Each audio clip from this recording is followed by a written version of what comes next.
waiting in silence, one of the most difficult things for a human being. Mhm. So many things happen inside, of course, outside, not very much. But it's a good time to look inside, of course.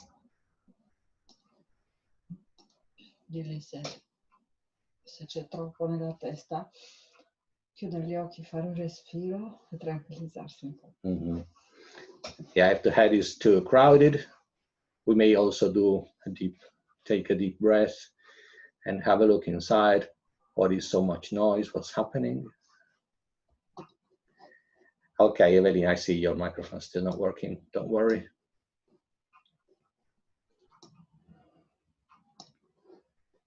Moments when we are waiting, say at a bus stop, for example, they seem wasted time. They're actually some of the best moments to discover ourselves. Because what we would want is not happening. So there is some friction. That's a great trigger for interesting observations. Hello, Anne.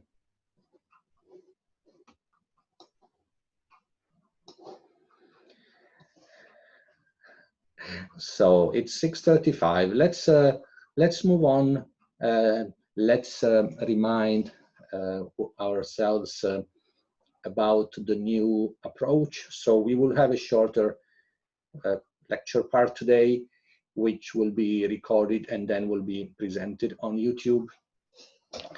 Then we will start the part where we expose our observations and share and make ask questions, and that will not be shown on YouTube and not be recorded, so we can feel more free to share within the group something that we consider important for us.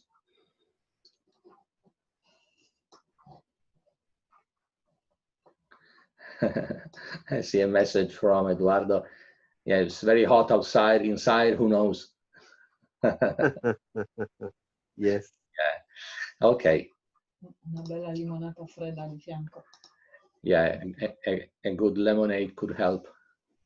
Fredda. That's right. Con ghiaccio. Maybe not too cold, but the temptation is there. So here we go. Today we are going to be a bit more on the practical side and a bit less on the theoretical side. So we will have a chance to do more observation and less listening, less looking. Well, looking inside, yes. Looking at the screen, maybe a bit less. What is self-observation? Let's briefly recap what we're talking about. We know that there is an inner world about whose existence we may have no doubts because we can observe it and we can feel it. There's also, they say, an outside world, which really looks like it's there. So we might assume it is actually there, but it might also be a figment of our brain's inner workings. I don't know if you've ever watched a movie called Source Code. It's about a man who had an accident and was enclosed in a protective shroud that kept him alive. So all what he called reality was actually simulation inside his brain. I know scientists consider that there is a 50-50 chance that we're actually living in a simulation. So I don't know where to place my bet, really. But what is sure is we can feel and perceive in more than one way the inside world. And since we hardly ever cast our glance inside, that is a pretty unknown and uncharted territory. But what happens in the inside world is the drive and the trigger for all the things that then we enact, of the things we say. So it is like the root of the tree. While the tree is exposed and everybody can see that outside, but the root is not so visible for everyone else. It is visible for us if and when we are able to cast our look inside. How to do that? Well, we know that if we want, we can easily have a look at our thoughts. It's easier said than done, some may say, but I would say it's easier to do than to explain. So looking at our thoughts is just wanting to do that, and you will quickly be noticing that there are things happening, and I point at the brain because that's where we will notice them. Thoughts are normally the result of an activity of the so-called intellectual center.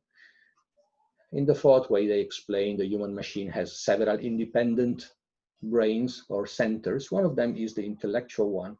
And the way it expresses itself is through comparisons, through words, to sentences. So when an ego comes through the intellectual center, you will notice that it's a sort of talking inside or making comparisons. We have other centers. So let's talk about emotions. We have an emotional center roughly located in our solar plexus. And the way it expresses itself is through something you feel, which is normally either positive, you like it, or negative, you are repelled by it. It's not so able to talk in a, let's say, grammatically corrected way like your intellectual center, but it's quicker. So emotions do not wait long to express themselves and to come to the point, while a speech from your mind may take a long time. Then we have other centers. The motor center, or let's say connected to our posture and movements, is said to be located in the cerebellum, which is this back part of the brain. That, of course, is in charge of directing our motor neurons and causing the body to sit or to move in a certain way. The motor center doesn't express positive or negative things. It is more your outer appearance of your body that shows what the center is doing. So you may observe your motor center through what is doing your body. Then we have an instinctual center, or say instinctive, which is located at the base of the spine. So it's the little tail we have, just a bit of it. It's in charge of all those instinctual things that happen without our intention. For example, how are we breathing? How are we digesting? How the blood circulates. So its action is noticeable, but you don't have to initiate that.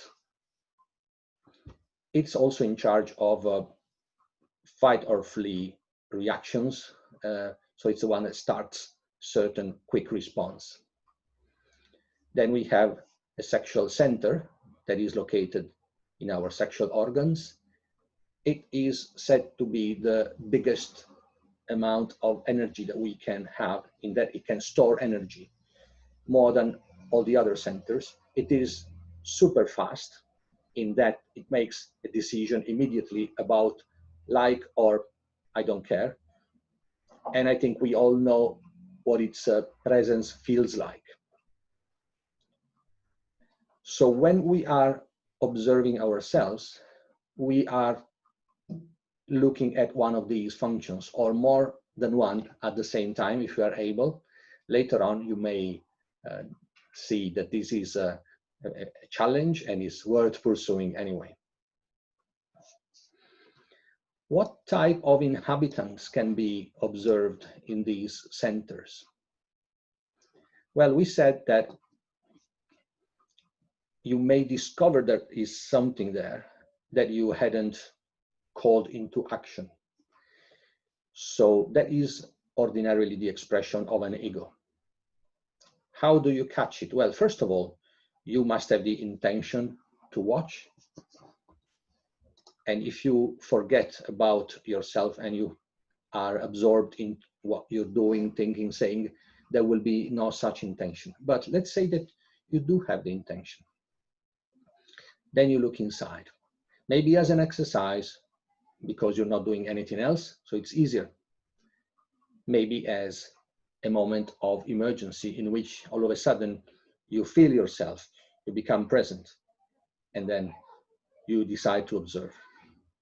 Normally, as we know, it takes a special condition to wake up, either somebody that tells you, are you awake now? Or some sort of event that triggers this inside of us.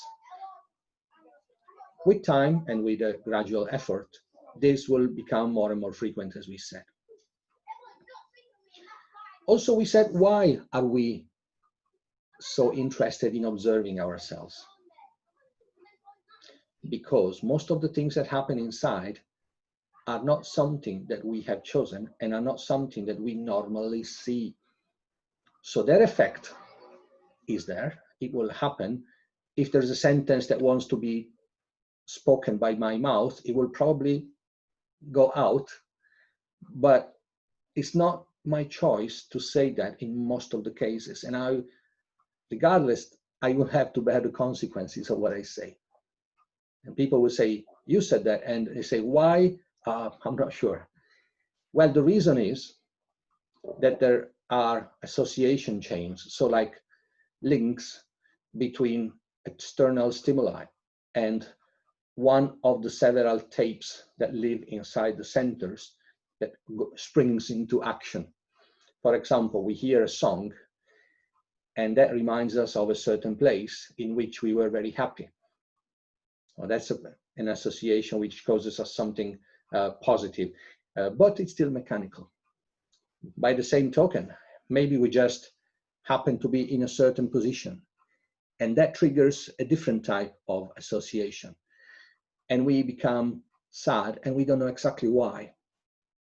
There are a lot of such associations inside that we do not normally know or understand. So observing them is a very first task in the path towards self-knowledge. I would like to underline the word observing because trying to change things inside takes longer and is a complex task that at the beginning is not really within our reach. And the reason is you may discover later that there are so many connections that if you pull one piece of the machine, several others go out of place. There is an example in the book called In Search of the Miraculous, where a man is very distracted, he forgets things all the time. So with a lot of effort and discipline, he forces himself to be more attentive. So he succeeds and remembers things a lot more.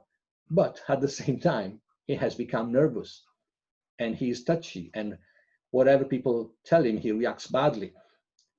So this is the sort of effect that might happen. Not everybody will react in the same way, but we're just saying that most of the changes are out of reach at the beginning.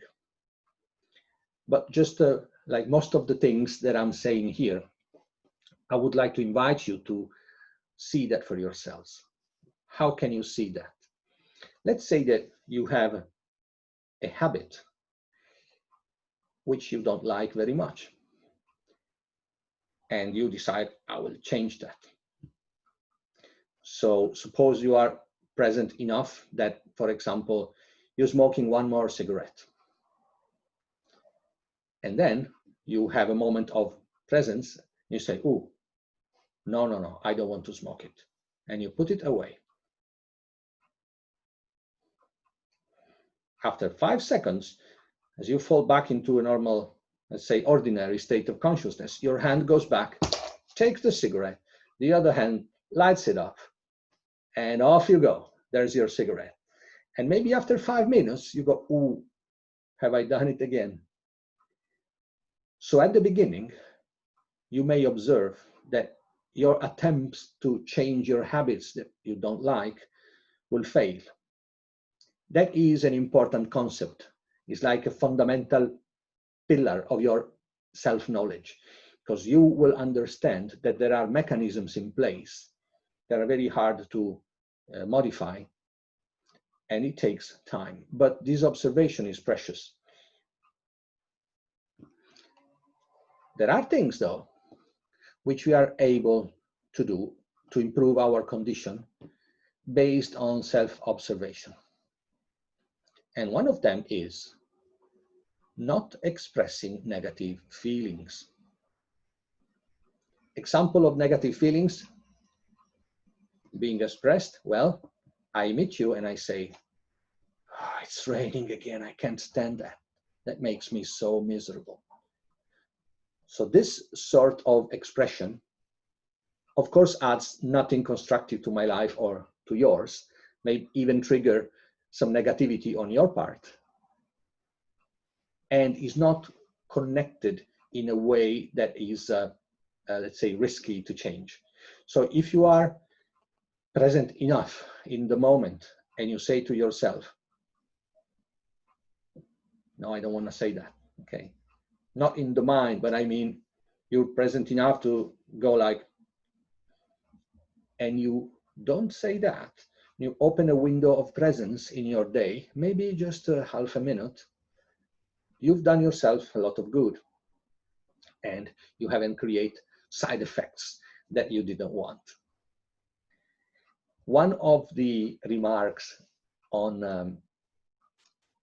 the negative emotions being expressed is that the world is basically run by negative emotions in action, because based on our, let's say, things we don't like, or people we can't stand, or things that we would like to change for our advantage, so we criticize in order to get them changed, etc., etc. All of this is a very big amount of what triggers actions in the world. And of course, you can imagine that the overall result cannot be very good, because we are not acting out of a feeling of unity with everyone else. We are not acting out of love. We are just giving free rein to one of our negativities. And the more we feed our desire to express negative thoughts and feelings, and the more they grow. So we are like watering a bad plant in the garden. So when you can, try to avoid watering that. No, and little by little it will dry up, and it will give way to a piece of new land for you to plant something good. One way of seeing that is that whenever an ego is broken or loses its grip on you, it will reveal a little part of your essence that will join the existing pool of essence that is currently available within you. So you're growing as an essence. The ego is shrinking. Daniela is reminding me that I shouldn't be so bad with certain plants. They are all there for a purpose. And yes, excuse my metaphor, it's not meant to be negative on plants. It's just that whoever has been a gardener knows the feeling. But yes, in fact, if you study permaculture or other ways to improve your land, you will see that plants that normally are infesting and creep and cover all the ground are in fact very useful to Mother Earth, because a ground which is naked is not healthy for Earth. But I guess you got the essence of this, haven't you?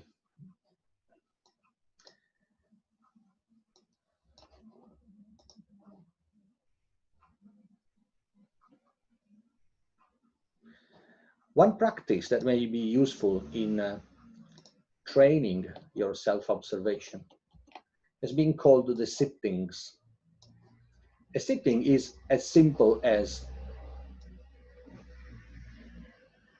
sitting on a chair. I know you had guessed this one.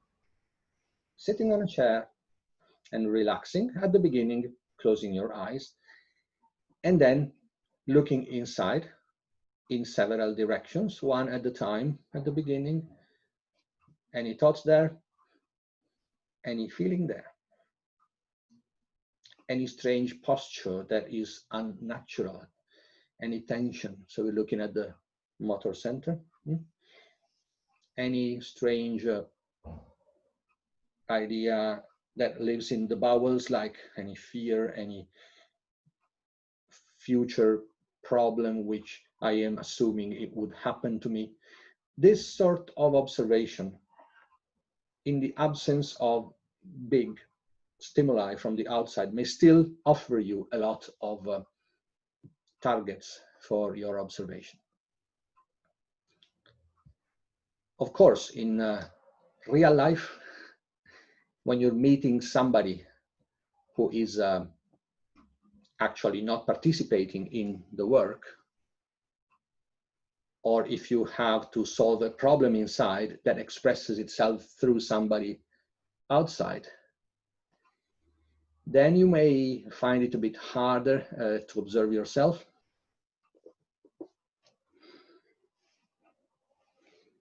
For example, if somebody treats you a bit harshly and says, "You're not paying attention to what I'm saying. I wonder why you're here at all. Why have you come today? Yes, I'm talking about you."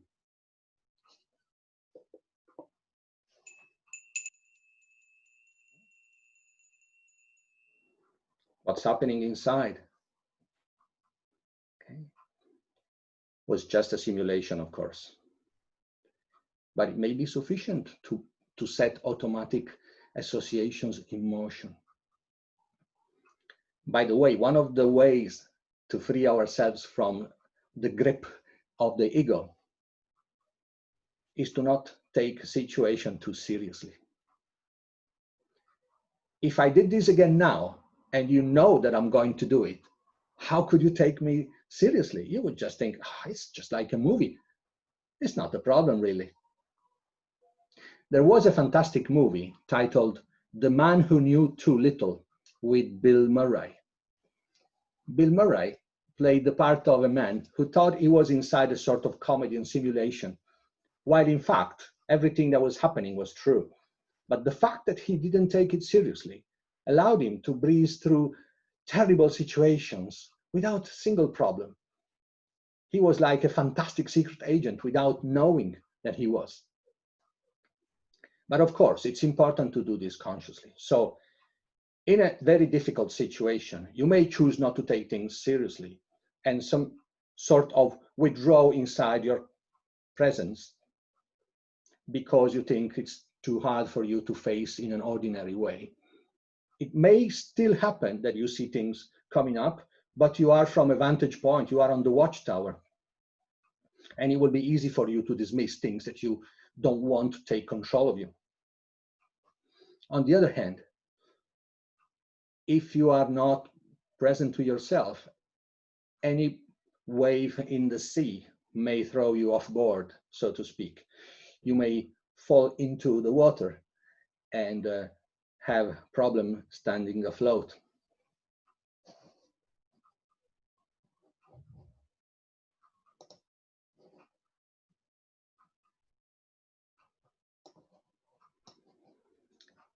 Good advice from Eduardo.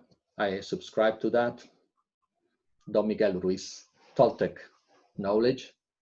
You will see that knowledge speaks different languages, but says the same thing. Okay, so I'd say we are at about 30 minutes. I will officially stop recording now.